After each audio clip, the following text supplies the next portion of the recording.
I am trying to remember why we went to NADCO. It was because Ruto and Raila could not agree. Now, they have agreed. So, Raila's men And or government. appointees become Ruto's supporters and vice versa.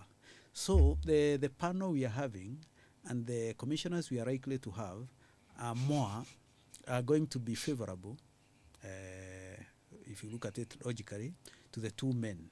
So where does that leave the rest of the country? That is why Kalonzo Kalonzo is raising the red So flag. you can imagine Ruto and Raila having their cake and eating it, and the entire country is now watching. When we come to the delimitation of boundaries, it is another hot potato, because remember there's about 20-something constituencies which are supposed to be scrapped because they do not meet the constitutional threshold. That is quite critical. And then again, you look at even if these commissioners are appointed soon as possible, and how soon in Kenya, your guess is as good as mine. Do the IEBC have the requisite funds? Have they been given money? And if they are given, what is it that they are going to do? Is it start preparing for the elections, or start delimitation? And when you do delimitation, that means that when you go to the next elections, you must have all these logistics in mind. There is quite a crisis, and it is like it has been manufactured by politicians. And how we are going to wriggle out of that, we may need some divine intervention, because we have been manufacturing a crisis which may snowball into something major in the election year.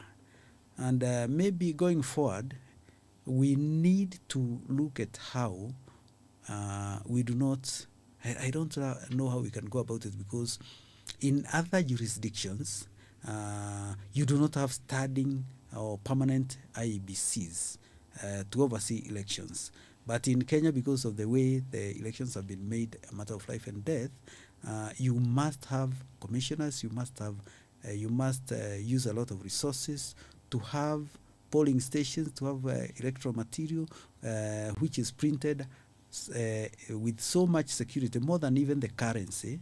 And we spend a lot of money on the election day when you have a stationary ballot box, staying in a stationary polling station in a room guarded by cops with guns and agents and everybody else.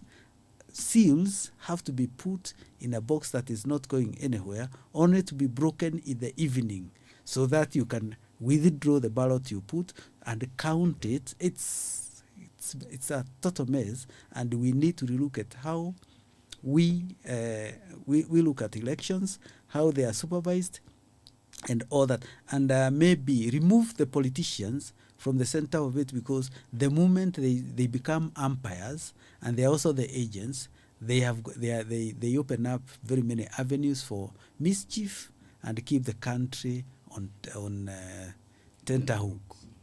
So before you jump in, CT, Wanyonyi brought an issue of 27 constituencies which will be scrapped off if we do delimitations. These constituencies, and you know our politics, they are very, very emotive. Where is the majority of these constituencies? Is it in the northern region? Is it in the central region? Is it in... Because let me tell you, gentlemen, the moment you will start touching a constituency which did not have requisite number of people, the citizens will be up against the teams. Now, these constituencies were protected once. I tend to have a feeling they might be protected. That will probably be part of Ruto's goodies to Murima, because Murima is supposed to lose, I think, the bulk of those constituencies. And that is why Rigiji, Moses Kuria, Karua have been really trying to push for these 1 man, 1 shilling, 1 vote, not the area. So I suspect they might cut a deal to protect those constituencies and say, if probably the population has risen in these, you can ongeza hapa kidogo, but let's retain the units as they are. Now the problem with that is other guys are watching. If you protect Mukurweini because Wamunyororo is somewhere close by, then I also need my Kandui to be given something. You see, the other, actually, the chaos with delimitation is just out of this world. I'll give you an example of Eldoret. Eldoret, the town now, it's a city, was supposed to be a constituency. The problem with that is if you give it a constituency, then you'll have an area member of parliament who is not local. I mean, of course, not local, but who is not. I don't want to sound tribal. There could be indigenous, but they were born from a different line. Same for areas like Kandui. If you say you are going to carve out Bungoma town and let it stand as a constituency, there are those problems. So if you are going to protect, then now these other issues will come up, and it will require some very skillful arbiter to juggle those balls.